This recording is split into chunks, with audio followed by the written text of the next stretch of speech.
Today, a promise to send more migrants north. This from Florida Governor Ron DeSantis, who this week injected himself into the escalating battle over immigration. DeSantis footed the bill to fly dozens of migrants to Martha's Vineyard. People on the island were unaware that they were coming. Most of the migrants with little more than the clothes on their backs. These people are now getting shelter and food at a military base in Cape Cod. But DeSantis says this is just the beginning, and he's not alone. The White House now working on a response, accusing the Republican governors of playing politics with human beings. CNN's Athena Jones joins me now. Athena, DeSantis flew these migrants who weren't even in his state to begin with. Is that right? Hi, Jim. That's exactly right. And this is part of a long-term plan. This is something that Governor DeSantis has been teasing for months and doing for months. I mean, this is a new one, sending people to Martha's Vineyard. But back at a December news conference, he talked about potentially sending migrants, whether it was to Delaware, President Biden's home state, or Martha's Vineyard, saying if he did so, you'd solve this border issue overnight. But the real concern among the cities, the leaders, the states that are receiving these migrants is the lack of coordination. But that is clearly part of the plan from governors like Ron DeSantis to sort of spring this on these communities from Washington, D.C. to Chicago to New York to now Martha's Vineyard. Listen to one of the lawyers who was on the ground in Martha's Vineyard helping some of these migrants, and then hear from Florida Governor DeSantis. They were lied to again and again and fraudulently induced to board the planes. They were told there was a surprise present for them and that there would be jobs and housing awaiting for them when they arrived. This was obviously a sadistic lie. Not only did those responsible for this stunt know that there was no housing and no employment awaiting the migrants, they also very intentionally chose not to call ahead. So they've been in Texas identifying people that are trying to come to Florida and then offering them free transportation to sanctuary jurisdictions. And so they went from Texas to Florida to Martha's Vineyard with a flight. There's also going to be buses, and there will likely be more flights.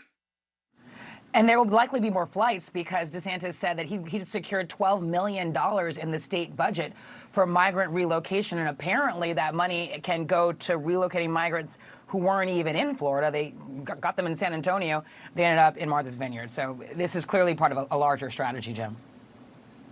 Absolutely. All right, Athena Jones, thank you very much. Let's bring in our CNN political commentators, Republican strategist Alice Stewart and Democratic strategist Maria Cardona. Alice, the White House calling this cruel. It appears, I mean, it sounds like from just listening to everybody, that many of these migrants were misled about where they were being taken. They were tricked into these buses and on these planes. Is this really the best way for Republicans to shine the light on this issue? Look, what's cruel is the fact that the Biden administration has had their head in the sand on this for months. And the days of them playing Baghdad Bob with the crisis at the border are over. Look, when you have policies in place with this administration with regard to Remain in Mexico and Title 42, which sends a welcome wagon to immigrants to come into this country, you have the obligation to make sure that they are processed and taken care of properly. And when they come into this country, the border towns of Texas and Arizona and also parts of Florida, they should not be subjected to the undue burden of caring for these people simply on the basis of proximity. So I think the proper thing to do is, this is an administration problem. They do not want to deal with this. So I think the governors were correct in making sure that this is an American problem and let other states also bear the burden, especially when they are sanctuary cities and states in many cases. But the border, Alice, was not secure during the Trump administration. They separated children from their mothers during the Trump administration as a deterrent because the border was not secure at that point. Why weren't DeSantis and Abbott putting little kids on buses then? Look, the point is the burden should not be on any specific place or any certain state or city. And the crisis has gotten tremendously worse. The Customs and Border Patrol are on track to deal with 2.3 million illegal immigrants coming into this country. The numbers are simply staggering, and it is just too much for these border states to handle. And Maria, do you think the White House is doing enough on this? Should they get more engaged? Do they need to go after these states, put a stop to this? I think they absolutely should go after these governors, Jim. Look, this is disgusting. This makes my blood boil. This is personal to me and so many Americans in this country. As you know, Jim, I am an immigrant, and there, but for the grace of God, go I and my family.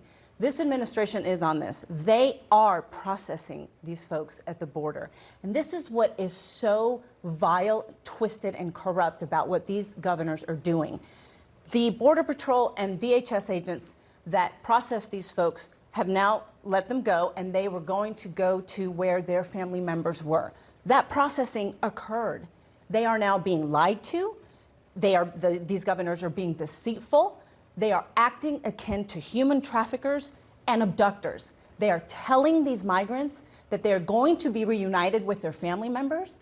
They are telling these migrants that they have jobs ready for them, that they have housing ready for them. They are telling these migrants, Jim, that if they don't get on these buses, that their asylum claims might not be heard. I have talked to them. These are the most vulnerable people that exist in our society. They are not here illegally, by the way. We have a law in this country that says if you are afraid for your life, you can come into this country, and they are coming through legal ports of entry. They are not sneaking in. They are presenting themselves to Border Patrol, as is the process under the law, and they are seeking asylum. So these governors are putrid, corrupt, vile. I think they're criminal as well. And they are treating these migrants like trash, like second-class citizens, and they are saying to them, we hate you, we don't want you. And I believe that this is a huge message to all Latino voters in this country, to all immigrant voters in this country. Watch out. Today, it's these migrants. Tomorrow, it's going to be you. What do you think, Alice? Watch out? Should Republicans watch out over this? I think Democrats need to finally watch out and acknowledge there is a crisis at the border and do what we can to secure the border and enforce the existing immigration laws. Look, Customs and Border Patrol numbers show that nearly 70% of these people are economic migrants. So they don't qualify and are not classified as seeking asylum for reasons that many in the Northern Triangle But they have are. the right to ask for it, and that's what they're doing. And then they're going to be processed. And if that's the case, Alice, if they are then, when they have their court dates and they make that assumption or they make that claim that no, you are not going to be let in here because you're not an asylee per the law, then they will be removed. But that process is something that they deserve as human beings coming to this country to seek asylum. And these governors are cheating them out of that process.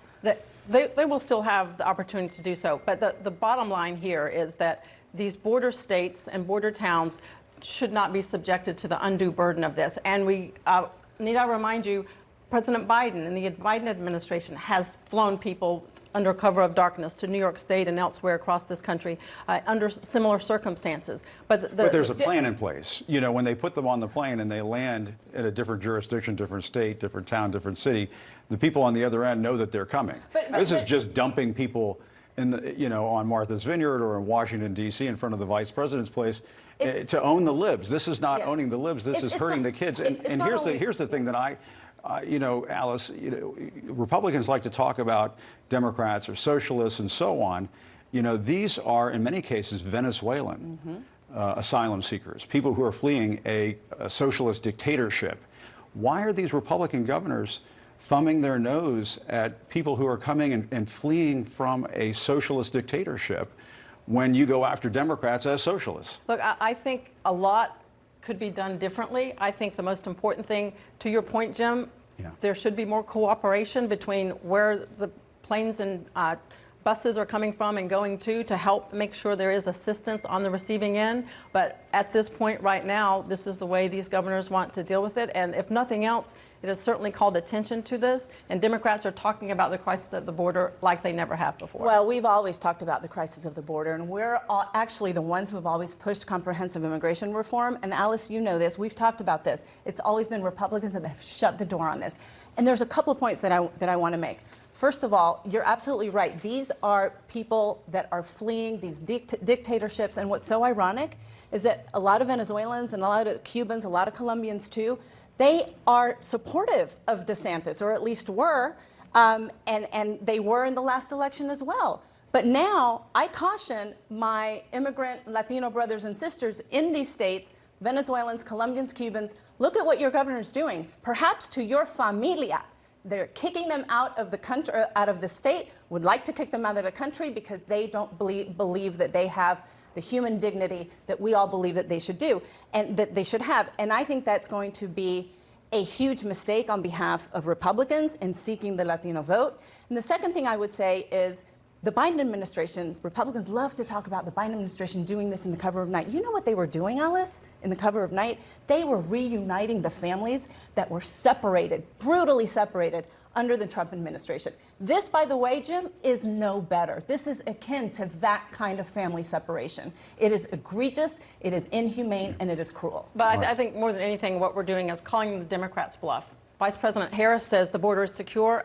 Mayorkas says the border is secure. It's not secure. And these sanctuary cities and states say they will welcome these people, and they are not. They are welcoming and, these people. and many times With open arms, being by the angry way. about But maybe it. we So- can all agree on one thing, which is don't use kids Right. to make a political point. Right. Don't use kids to own the libs. Don't use that's human the thing. beings. That's the thing that I think a lot of people disagree with. And all right, we're not going to solve this debate now, but we'll do it again.